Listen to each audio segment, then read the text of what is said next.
Today on In the Woodyard, we've got some deliveries for Firewood, so it's time to start chucking wood. Here we go. So I just got back from being gone for a couple days. Tony and I did a road trip. We went to Thumb Trailers and we picked up his new trailer. He got a N&N 12 foot by 82 or 84 inches. It's the wider one, and he got a different special gate on that he can drive onto. Very cool. You should check out that video. It was on yesterday, so you should see that. And Tony will have a video. And we also met Heath and Rachel and from Hardworking Man, and they let us stay at their cabin, so that's pretty cool. We got to spend some time with them, and they did a video too, so check it out, because they also bought a trailer from N&N. They bought a cargo, not a cargo trailer, a car hauler. That's it. That's what they bought. So pretty cool. We got to check out the video. So N&N is doing a lot of sales, really good trailers, and they happen to have a bunch of stock that was brand new. It came in that's not even sold yet, which is very unusual for the galvanized N&N trailer. So they had some stuff. If you're interested, check it out. Well, right now I just backed up the trailer here to this pile, and this is all maple in here. There is some ironwood in here. This is hard maple. And I have a customer that wants some good heating wood. He said, I don't care what it is as long as it burns. It's a guy that buys a full cord, sometimes 2 cords every year. And he said he's got room and he wants to get it done before fall. So that's a really good thing. I wish people would stock up earlier like this. So we're going to chuck in some wood. We're going to put in half a trailer full of this and then another half of the mixed stuff. So it gives them some good variety. So that's what's going to happen. It's time to start chucking wood right now.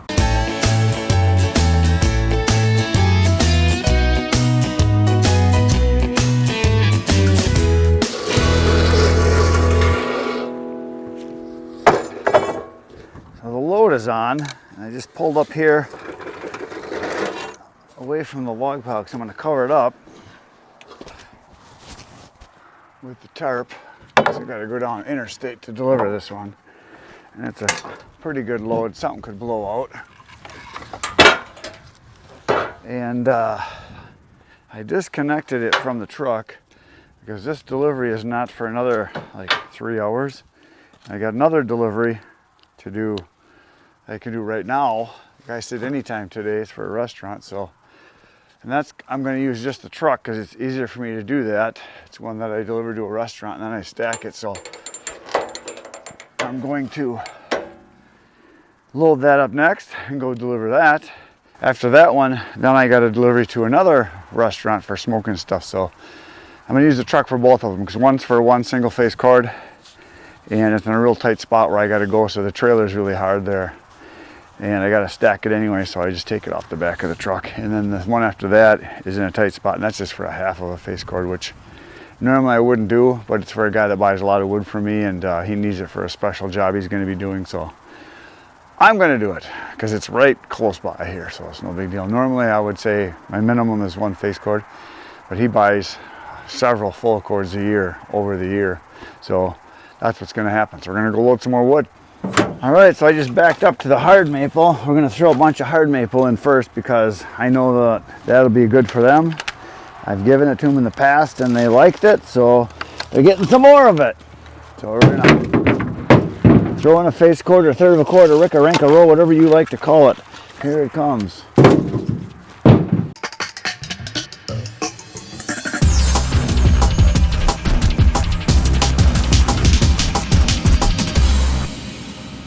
There it is. Another one, as my good friend DJ Khaled would say. So this is a third of a cord or a face cord, however you like to say it, a ricka-ranka row, a truckload. It's all the same amount. And it is going right now to a restaurant. We're going to go do a stack job. Now I charge for this stack job because no one helps me. If I go to places where I can back up to the rack and they help me get it out, I don't usually charge them. But there's a lot of people that will ask me, hey, will you stack it? And I say, yep, I will stack it. I charge 20 bucks. Usually takes me 15 minutes to stack it. So it's not too long. So down the road we go.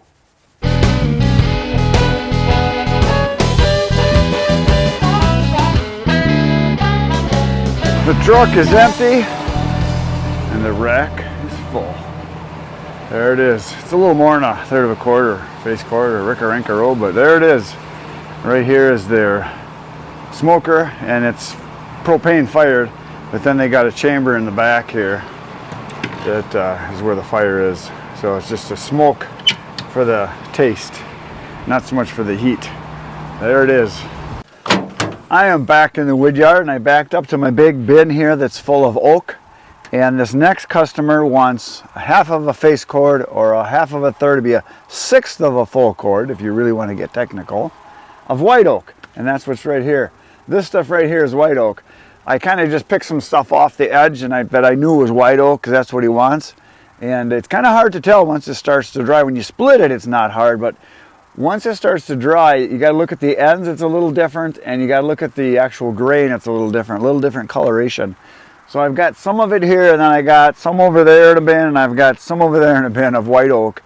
I don't have a lot left, but I do have a bunch of logs that are white oak, and what I plan on doing is, as I work on processing that wood, as far as cutting it and splitting it, I will separate the white oak out and then replenish a white oak bin so that I have it, because I have several customers that want white oak for smoking. Apparently they think it makes a difference, and I'm not a cook, so I don't know. All I know is that I have some people that swear by white oak, I have some people that swear by cherry, I have some people that swear by hickory. I have a guy that the one I just delivered to just now, he's been a chef his whole life, and he said he's tried everything. And he told me it doesn't matter. Smoke is smoke. But that's him. I know guys getting arguments about it. It's kind of like politics, I guess, when it comes to the smoking world. So we're going to chuck this stuff. I'm going to chuck it. I'm actually going to lay it in because I want to know exactly how much I got. Because normally, when I would fill the truck up, it's a 6.5 foot box, 2 foot deep. If you just throw it in loose, with a little bit of a crust to it, it is a third of a cord or a face cord. But this is going to be half of that. So I really don't know, what level I need to be. I suppose I could, if I spread it evenly, I could look and see half. But I do know that if I do a row and a half, and then a little extra is a half. I'm going to go side to side, stack it up. I'm going to put it right in the back so it's easier for us to get at, because I don't need to, do a volume load. This is just the right amount here. I'm going to try to keep this stuff separate here, because I for sure want to keep the white oak as being the stuff that goes in there. There's going to be some excellent wood, that's for sure. This stuff is really dry already. Oh no! We had a collapse there. Yeah, I stacked this up just a little while ago so that I would have it for when I needed it, because I knew he wanted this today. So we're going to get it chucked in here and load it up.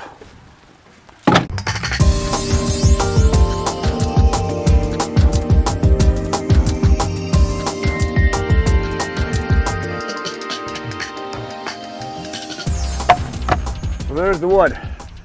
Now, for those of you that don't know measurements, face cord and a third of a cord, same thing.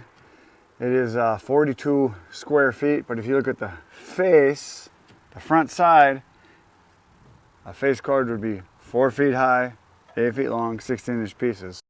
And what I have done is, when I've loaded the wood like this, where I stack it, I know measurement-wise how much I need because of the width and height of the bed. If I have 3.5 rows, it's a face cord or a third of a cord, and I got almost 2. So I know I got a little bit more than what I need here. So it's pretty simple, really. It's just a little bit of math. If you can do math, you can figure it out. Some people can't. Sorry, can't help you there if you can't do math. It's not that hard. There it is. We're going to deliver it right now.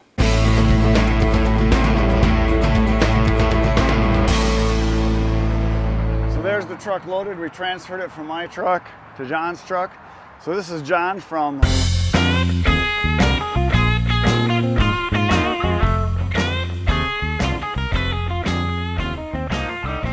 So he's got a brand new unit we're going to show you, but here's the old big guy. What do you call it? You got a name for it? Yeah, this is Ruckus. Ruckus. So we named him Ruckus because he's a little rough around the edges, and our old theme was going to be we bring the Ruckus wherever we go. Now he's kind of a stationary unit because there's some trailer issues that would be very difficult to fix. But this was a custom build I put together. My buddy, who's a metal fabricator, did most of the work, and we put all the blueprints together. So this is kind of our family heirloom, if you will. Where it all started. So how big of a tank is this? So this is a 500-gallon propane tank. Yep. With a steel firebox, and this one is a reverse flow smoker, so you'll see the chimneys on the same side as the firebox. Got it. So there's a big plate that goes kind of right along the middle of this, and the smoke goes underneath the smoker and then rolls back around the top.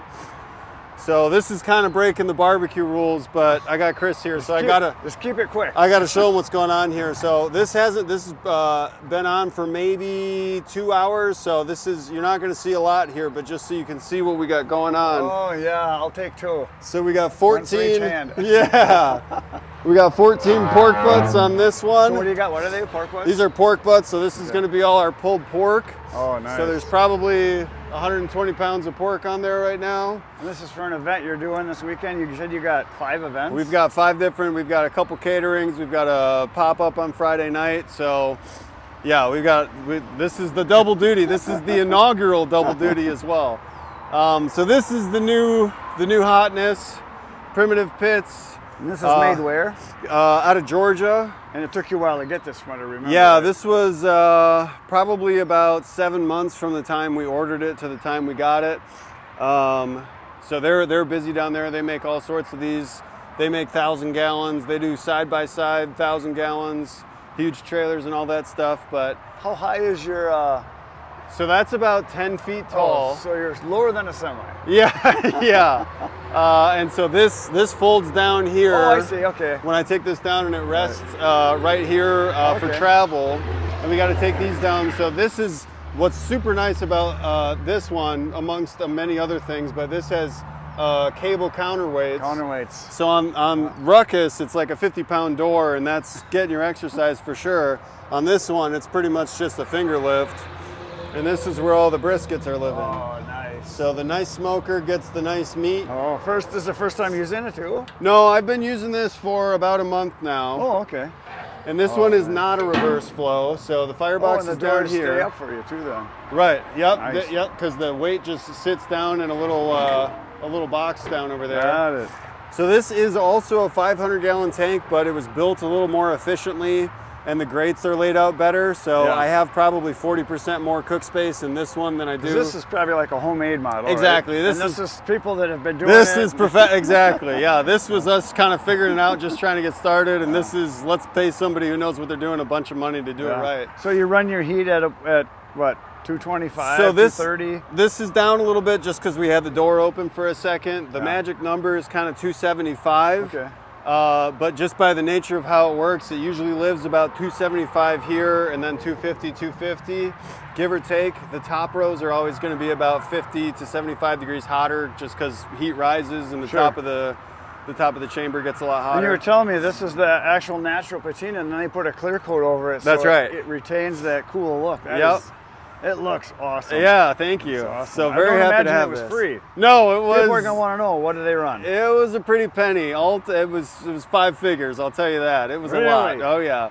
Really? Also coming from Georgia, so we had to get it delivered. Right, It was on a big truck. All that song and dance. Yeah. If I would have guessed, I would have said over 10. Yeah, absolutely. Yeah.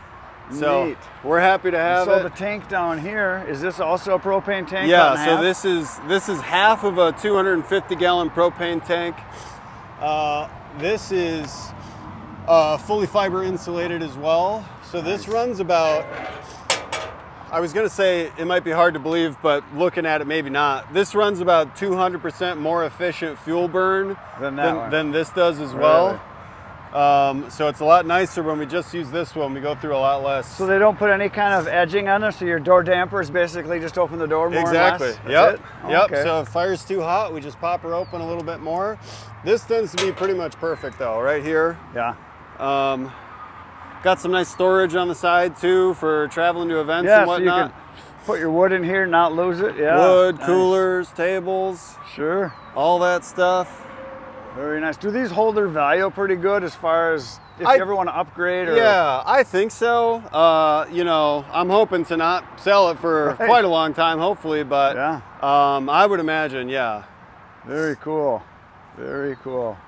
We don't have a name for this one yet, so any of your loyal fans have some suggestions, throw them out there. Like you said, it's kind of got that steampunk vibe, so maybe something in that range. something just like that. For sure. Like the punk. Yeah, maybe it's the punk. There you go. Very nice. Very cool. I like it. I like it a lot. This is the beginnings of the Blue Lid fleet. How many hours will you be on? So everything got on today at about 11:30. I will probably be still cooking until about 1 o'clock tomorrow morning. No kidding. So probably about, the pork butts actually end up taking a little bit longer, especially because of how packed in they are in there. This will probably be 14 hours. I got some other stuff that needs to go on here eventually, brisket scrap, and I got some chicken to do. But this one will probably be running for about 13 hours as well. Nice. So it's a long day today. Oh yeah, yeah. You need a lawn chair out here. Oh, I know. Well, I'm moving around with all these logs now. Can't sit too long. Yeah, I suppose it's almost like doing maple syrup. You got to stay on it, right? Maple syrup guys that don't have RO, the reverse osmosis. Yeah. They have to fire up. It's like every 7 minutes. Yeah. Round the clock. And when I'm only doing one of these, especially this one, because it burns so good, I can leave this for probably 30 minutes at a time, and it'll maintain and be right where I want it. But now, with both of these, and they run differently, and this needs more fuel, so it's kind of an all hands on deck. Yeah, you'll figure it out. Situation. Yeah. You'll figure it out. Well, very cool. Thanks for the tour. Absolutely. Thanks for the wood. wood. I'll be back at, you said 1 o'clock you'll be done so I can eat? Yeah, you got it.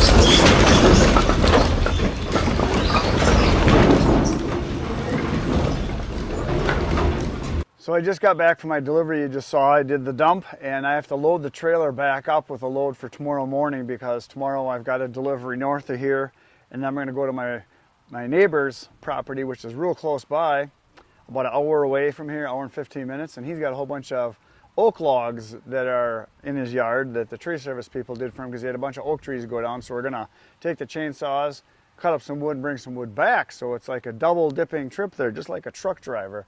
So yesterday, Tony and I got back from Thumb Trailers. I got some stuff to show you guys here. First thing they did is they gave me a banner that we're going to put up on the barn, so that's pretty cool, Thumb Trailers. So that's going to go on the barn. And they also started making these. They have spare tire covers here. And so they gave me a couple of them, one for this trailer and one for the baby dumper. So that's pretty cool. So I think this is the right size. It looks pretty big. Hopefully it'll fit. We're going to find out right now. So yeah, this is kind of bright. So this would be nice because I was thinking about getting a cover for the wheel to save the rubber, from the sun.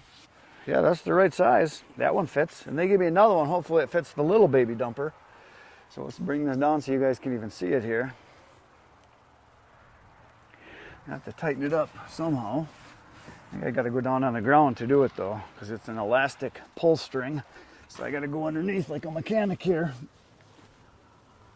Oh yeah, I can tighten her up a bunch. There we go. I got it on. It's not super tight, but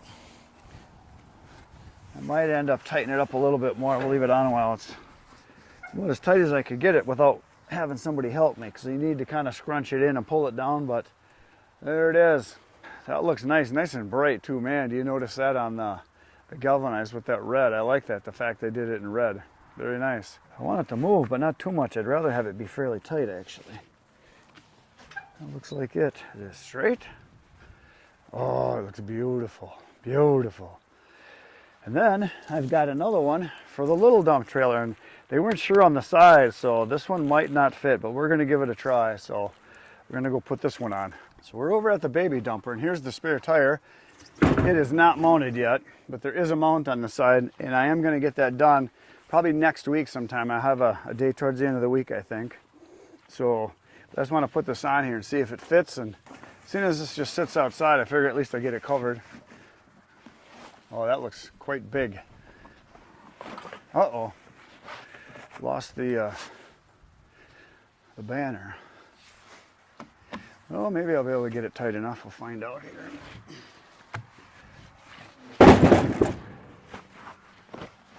Maybe so. So yeah, it's just an elastic pull thingy here, so just got to kind of work it around. I'm try to do this without having it snap and hit me in the eye. That would be not a good thing. Yeah, it looks like it's going to fit actually. We're getting her tight now. Oh yeah. That's why I gotta do the other one. I gotta pull one side at a time like this and get it real nice and tight. If it doesn't pinch quite tight enough, I'm gonna have to take it off anyway when we mount the tire. There it is. Oh, I got it dirty. Yeah, that works. That'll work. I'll just leave it sit right here then. It's a thing of beauty. So there's the banner, and we'll get that up on the barn up over by the Still and Husqvarna and Arb Session, and in the wood yard and the Lago. We got some other ones we're going to put up too. So there's that, and there is the tire. So yeah, this is going to get mounted right over here. They got a spot for mounting it. So all I got to do is get the right size bolt with a washer, get it in there, get it tipped in, and then you pull it back, and then a bolt will come out, and I'm going to get basically like a metal block with a hole in it that I can put a locking nut on it. We can lock it on there. So that's right where it's going to be mounted on this side. So I just got to get that done because it didn't come with a mount.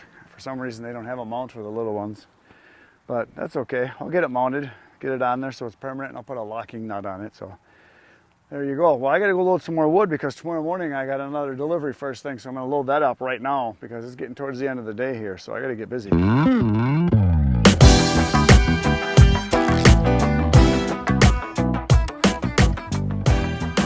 That, another beautiful load of wood is in the trailer, ready to go down the road. Now this is going to be delivered tomorrow morning, and then after we get done delivering this, we're going to go cut wood, because I got a buddy who lives up close to where this is, where I'm delivering this, that has a whole bunch of dead trees.